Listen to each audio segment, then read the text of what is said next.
Well, that is day 3 of practice, organized practice with the coaches. Before that, the players had gone through 6 days of workouts, 7-on-7 team work, a lot of individual drill, fundamental drills. But these 3 practices have been, we've done everything. They very similar to the type of practice that we would have in camp. We just add periods of our opponent in there, about 24 to 30 plays a day. We've worked all the situational stuff from third down, short yardage, goal line, red zone periods, 2-minute and whatnot. And, it's good to see a couple guys back healthy and running around, guys like Stephen Jones, guys like Panay Sewell. Lana is getting closer and closer to playing. Jalen Jukes look really, like he's really getting close to playing as well. So, and tomorrow we actually take off the pads tomorrow and make it more of a fast Friday type of thing for us.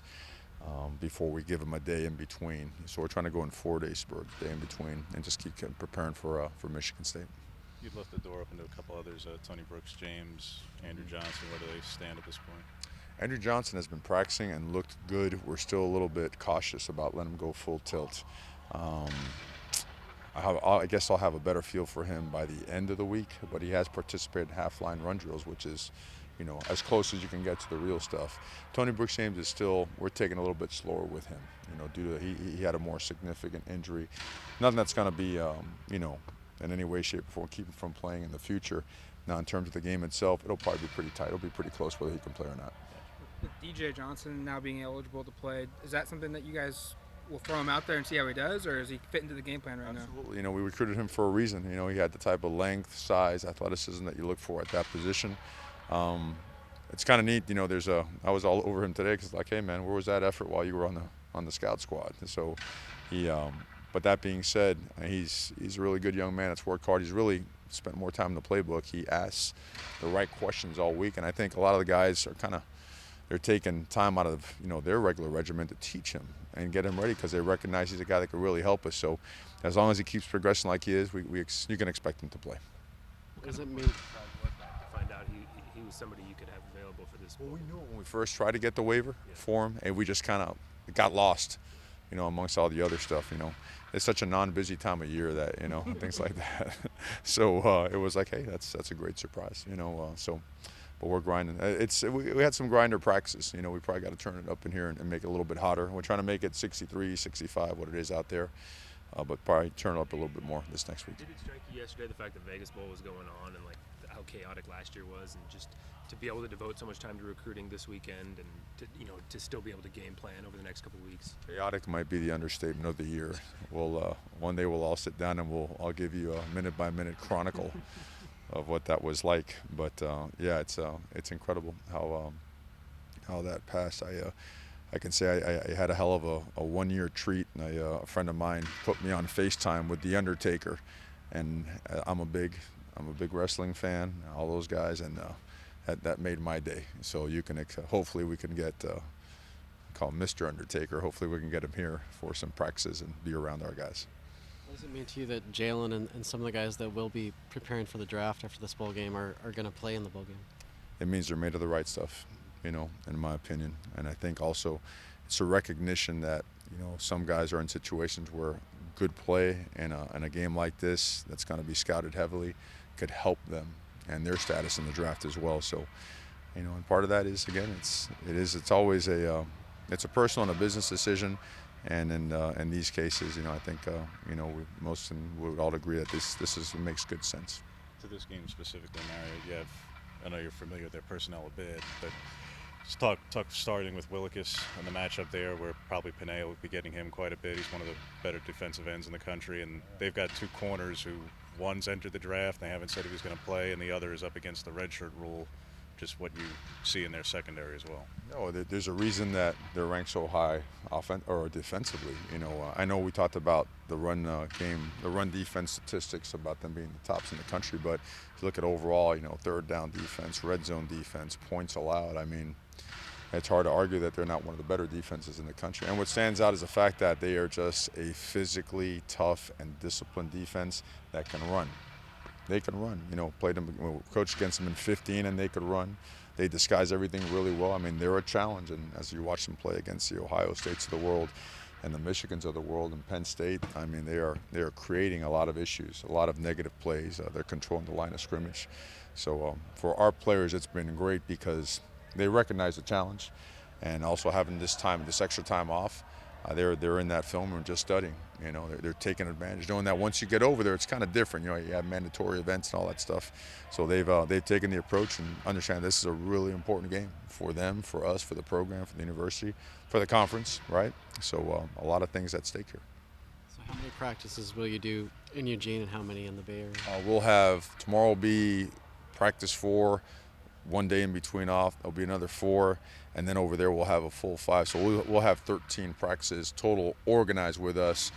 The ones that they had as well would be another. I forget the total number, but we're at that limit that we're allowed to have, and it's awesome. I mean, to be able to rep these guys again and again. Like for example, tomorrow, even though we take the pads off the travel squad, we will scrimmage the young guys again, and we'll scrimmage them again at the end of the week, and we'll scrimmage them again at over in Santa Clara. So this year, that group has gotten 15, 16 opportunities to scrimmage, you know, and that's a lot of development right there. That's going to pay off, and it's paid off this year with some of the guys that have been able to play as the year's gone on. What was Capra's decision to leave to you, and how does that maybe impact the guys in the second group of offensive line? Is it Forsyth that's maybe the guy most impacted with that? I don't think there's much of an impact. I think in my role, I respect anyone's decision as the choices they make, you know, whether I agree with them or not.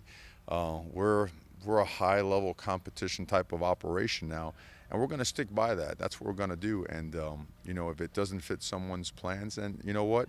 I'm certainly not upset with them, certainly do not judge them.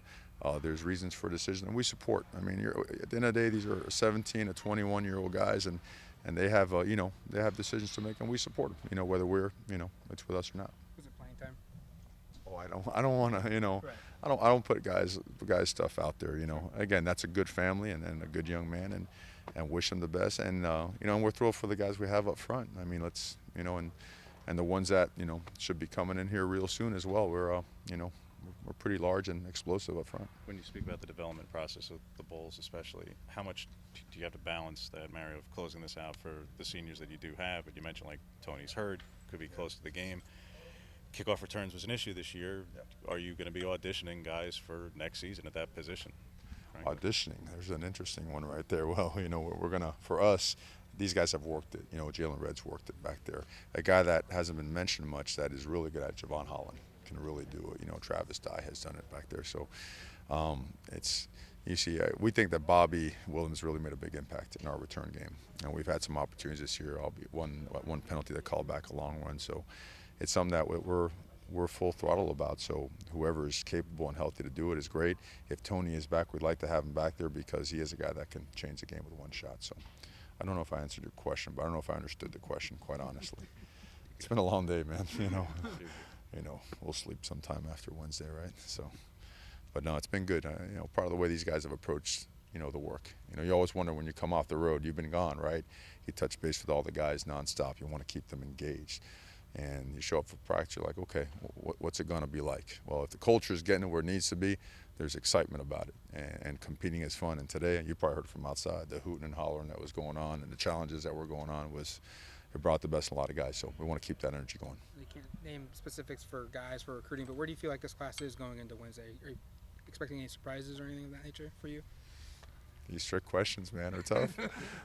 You know, I hope you have a surprise for me, you know, down the stretch here. You know, we've been genuine and real and relentless in our efforts with everybody, guys that we think fit. So we'll see. Do you expect to have everybody sign on Wednesday? We'll see. those are quite. Again, this is such a new thing, the early signing day. I expect us to do so. But again, I don't think you'll know the ins and outs of this until another 5-6 years down the line. This is new territory now. You know, think about this. I mean, this time in the past couple of years, it's less like, hey, you know, like a little hello before the dead period before it really gets turned on. So, but we feel good about where we are with a lot of our guys. Would you rather have the first signing period in like June or August or something? What do you like how it's going so far? It's a good call. I really don't know.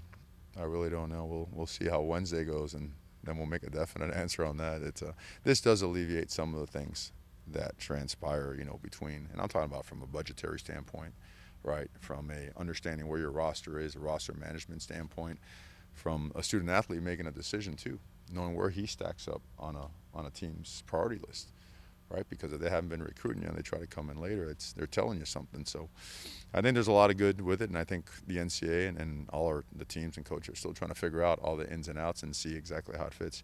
The spring visit was the big change this year, and again on Wednesday we'll find out if that was worth doing, because that is a long time before, if someone can't come back, that's a long time to be part of a program if you can't come back. So I wish I had better answers for you guys. Hopefully after Christmas I'll have some good stuff. No, again, you can't get into specifics, Mario, but because Troy tweeted something out there, he said he might have to reevaluate his decision making. People read into that. Yeah, I'm sure. Has he indicated to you either way what his plans are for next season? What we do with the guys, we give them their draft grades, and then in the middle of these practices between the holidays and out there, we meet with the families and discuss decisions, one way or the other. But with factual information and whatnot, in terms of tweets or whatnot, I'll tell guys to try to lay out the cryptic tweets so that people don't misunderstand what's going on. But they, I think everybody has a decision to make, and some make more sense than others, and the facts will certainly at least point you in the right direction. From there, decisions have to be made. You ever tell a guy to go pro? Is there a situation that it's like, hey, don't? Absolutely. You want me to run down the list? Calvin Ridley, Cam Robinson, blah blah blah. Yeah. I think sometimes you don't tell them to do it. You just tell them what your opinion is, as well as the facts that you have. Because I think a lot of times during this time of year, like, everyone is an expert, right? Everyone has, a projection as to what, hey, this guy is blank. Well, only those guys in that three-letter league know that, and they provide us factual information.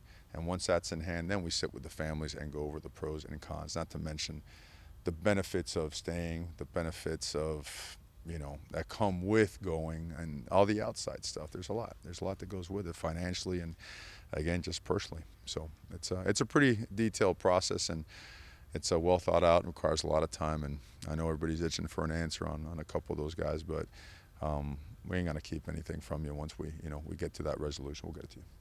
Time for a couple more. A couple weeks ago after the Iron Bowl, Nick Saban told a story about him and you on a recruiting trip in Iowa, where you insisted on driving and he had never been more scared. Would you like to defend your driving? That's fine. I mean, I was an unbelievable driver. I feel a little bit underappreciated that I took, got behind the wheel, and the snow was coming sideways.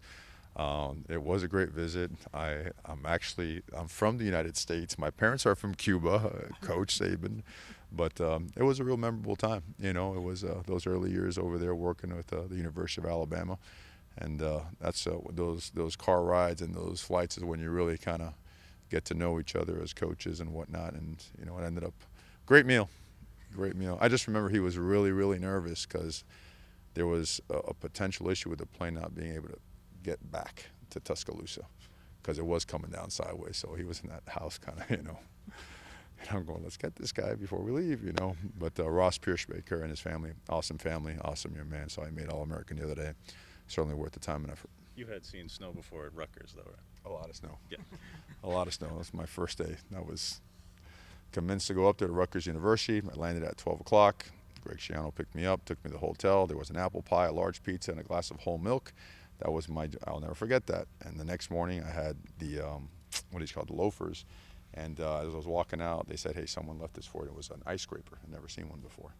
And when I get my car slipped, fell on my behind, and I learned to wear my, turf shoes every time I went home after that, living in the Embassy Suites for 4 months. So plenty of good stories, guys. Happy holidays.